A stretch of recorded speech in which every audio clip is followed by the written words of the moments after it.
Welcome back. Time now for the business day. GraceKennedy has announced a full takeover bid for general insurance provider Key Insurance Company. The conglomerate made the offer through GraceKennedy Financial Group, which is priced at $2.70 Jamaican dollars per share. The offer will run from March 24 to April 22. At present, Grace owns 73% of Key Insurance Company, and if it secures all 100%, it will delist the insurance company from the stock market.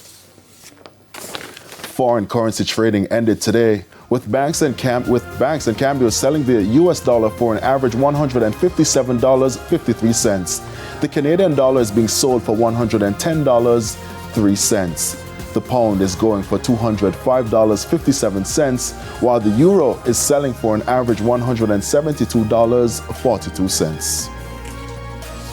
The JSE index declined by 330 points, while the junior market index declined by 31 points.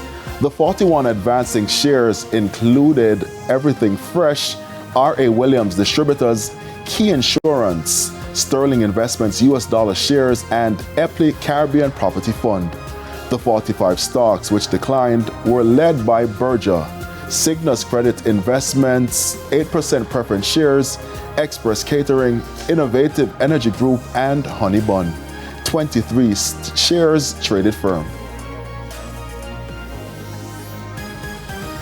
And that's the business news. News from overseas after the break.